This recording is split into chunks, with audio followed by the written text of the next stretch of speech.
You know the sad and funny thing is, like, I was trying to hold off on doing this review because I wanted to do an intro with the ghost face mask on, and I was looking it up on Amazon Prime, and I guess for whatever reason they don't have the mask for Prime, and so it would have taken way too long to get here. And so the intro that I wanted to do, that I didn't really have planned out, I just knew I wanted to do an intro with the mask. I guess this is now the intro, but yeah, it's sad that I was gonna go through all that just for this.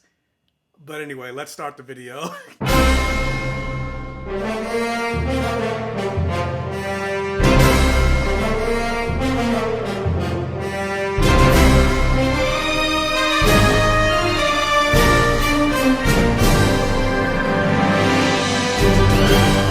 And welcome to my safe game, and thank you guys for clicking on this video and joining me for a very spooktacular, horror-filled review here on the Black Gay Comic Geek channel. If this is your first time clicking on my channel, hey, how you doing? My name is Michael. I am the Black Gay Comic Geek, and I always say the things that I love to talk about in my fantasy and on my channel has blood, sex, gore, and magic. And also, if you see this shirt and you want your own blood, sex, gore, and magic, because that's something that you also love in your fantasy as well, you can head over to my merch store. The link will be in the description box below. But with that said, I love to talk about superheroes. I like to talk about fantasy. I like to talk about comic books. I like to talk about video games. I like to talk about sci-fi movies. I like to talk about black representation and queer representation, because I am both, if you couldn't tell by the name. So if that's something that you're interested in, hopefully you enjoy this video, you check out other videos, and you hit the subscribe button, and you become a regular here on the Black Gay Comic Geek channel. You become one of my many safe Gaveneers. I'm still trying to come up with a name for the people that are fans of my channel, but I think I'm settling on safe Gaveneers. Kind of like pioneers. You are the pioneers of the Black Gay Comic Geek channel. You are my safe Gaveneers. But anyway, whether it's your first time, I'm droning on. Whether this is your first time or you've been here, you are a safe Gaveneer. You are a regular on the channel. If you could do me a favor and please stab that like button. It'll really help with the YouTube algorithm and not only getting this video out there, but my channel out there. Trying to see if I can hit 5,000 subscribers by the end of this month. Maybe it'll happen, maybe it won't. We'll see. But if you can help me, you can hit the like button, leave a comment, interact on this video for the algorithm. But anyway, let's talk about Scream. This movie, while technically is Scream 5, the title is just called Scream. It's not Scream 5. And the synopsis for this movie is 25 years after a streak of brutal murders shocked the quiet town of Woodsboro, California, a new killer dons the ghost face mask and begins targeting a group of teenagers to resurrect secrets from the town's deadly past. And of course, this wouldn't be a Scream movie without seeing the return of Nev Campbell as Sidney Prescott, Courtney Cox as Gail Weathers, and David Arquette as Detective Dewey Riley. And this is actually the first Scream movie that would not be directed by the late, great Wes Craven, because he unfortunately passed in 2015. But as the iconic line in the Scream franchise goes, what's your favorite scary movie? Is this newest incarnation of Scream gonna land in somebody's favorite movies list? Let's talk about it. And talking about what's your favorite scary movie, while the Scream franchise was never my favorite franchise, that belongs to Nightmare on Elm Street, I really did love the first Scream movie. I've seen it multiple times. For the most part, I've liked all of the Scream movies except for maybe Scream 3. I think it was Scream 3. It's been a while since I've seen the other Scream movies, so I can't remember if it was Scream 4 or Scream 3 that I didn't really care for. No, I think it was Scream 3.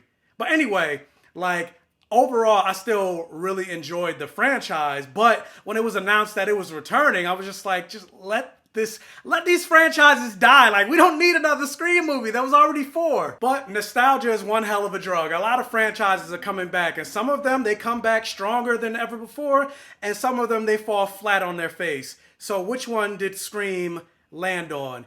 And so, yeah, with this movie, the thing about this movie that I would say overall, I was surprisingly really impressed and really enjoyed this movie. I thought this movie was going to be trash. And as you can see, I'm not wearing the robe. And for those of you that are new to the channel, whenever you see me wearing my bathrobe, that means the movie was absolute dog water. And this movie was not. I really enjoyed this movie. And funny enough, considering that The Matrix Resurrections just came out, and I didn't really care for The Matrix Resurrection. You can check my review for that in the link up here if you haven't seen it.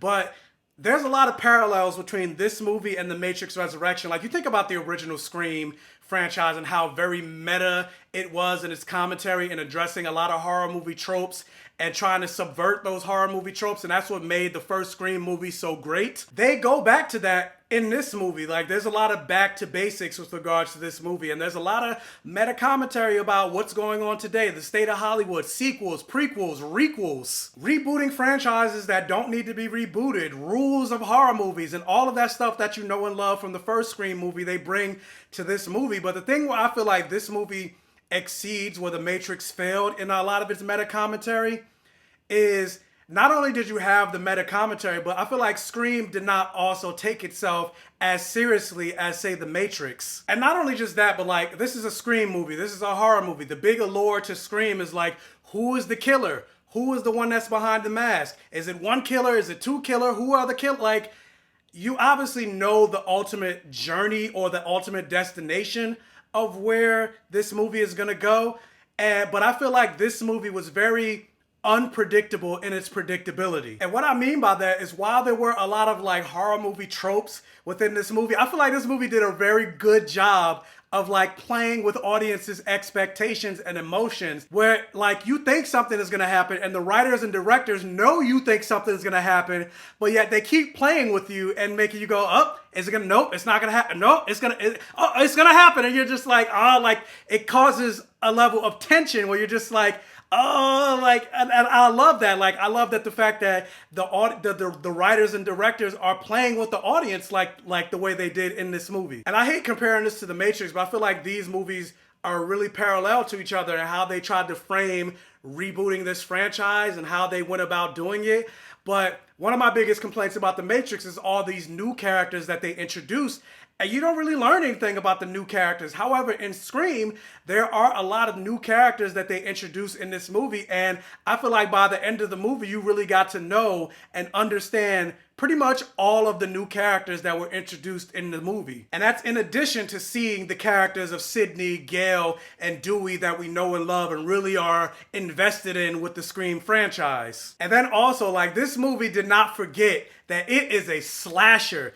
It is a horror movie. This is a rated R movie. While there wasn't no sex and magic, because Ghostface Killer is an actual person, there was plenty of blood and there was plenty of gore. Like, I loved a lot of the kills in this movie. Unlike, say, like, again, comparing it to The Matrix, yeah, The Matrix is giving its meta commentary, but at the end of the day, The Matrix is an action franchise. But for the most part, spoilers for The Matrix, I guess, but most of the action was just Neo doing this the whole movie. There was no real action, a lot of hand-to-hand combat. Like, there was nothing memorable about the action in this movie. But in terms of the kills in this movie, a lot of the kills were very memorable, and I loved a lot of the kills. And again, the movie was very unpredictable in its predictability. So the way some of the kills went and everything like that, I was just like, oh my God, like I wasn't expecting that. And so, you know me, like, I love that this movie was a hard rated R. And with that, like, there are characters that you think might be safe that aren't safe, characters that you think aren't safe that end up being safe. Again, this movie was very unpredictable in its predictability. And also with that, one of the things about major mainstream horror movies is, for the most part, there's not really that much diversity, but Scream 2022, like, the main character that you're following in this movie is played by Melissa Barrera, who is Samantha Carpenter, I believe that's her name. A Latina actress. If you remember, she played Vanessa in The Heights. And then not only just that, but you got Cuba Gooding Jr.'s son, Mason Gooding, is one of the main characters. And then not only just that, but you got another black woman named Jasmine Savoy Brown, who plays Mason Gooding's sister. So you got two black characters rounding out the main cast, a Latina actress who's the lead, and you have another Latina actress, Jenna Ortega, playing her sister. So you got two Latina actresses, two black actresses rounding out the main cast. Like, and there's some queer representation in this movie. So this movie did a lot in addressing like a lot of diversity problems when it comes to horror movies. And I think they all did a good job, especially Melissa Barrera as pretty much the protagonist, the main protagonist of this movie. And that's also, again, going back to The Matrix, something that I fault The Matrix on. Like, I don't think it should have been so heavily focused on Neo. It should have been focused on Jessica Henwick's character, while Neo took a back seat to the franchise. But yeah, but overall, I really enjoyed this movie. Once you find out who the killers are, is it a little predictable? Do you have certain questions once you find out the reveal where you're just like, wait, this doesn't make any sense? Yeah, there is some of that, but overall, I still had a great time in the movie. And so real quick, I want to say thank you to Paramount and Geeks Out for giving me the opportunity, because I was able to see it early on Tuesday. So thank you for giving me the opportunity to get an early screener. But yeah, I would say for me, Scream 2022 is a solid hit. And I would definitely recommend you go see it in theaters if you can. But if you are one of those ones that have seen Scream 2022, what did you think about this franchise? What does this franchise rank in terms of your Scream ratings? Again, it's been a while since I've seen the Scream movies, so it wouldn't be fair for me to rate the movies because I don't really remember. I still know Scream 1 is at the top of the list, but the rest of them, I don't really remember. But if you remember, where does this movie rank in terms of the Scream movies? And yeah, let me know all your thoughts and all that in the comment section below. Also, again, please hit that thumbs up button. It'll really help with the YouTube algorithm. And if this is one of your first time checking out one of my videos, please check out the other videos on my channel. And if you like what you see, please subscribe for more and hit that bell notification button so you're alerted every single time I post a new video. And tell your friends, families, and neighbors about my channel to help me continue to grow. And as always, I will catch you guys next time.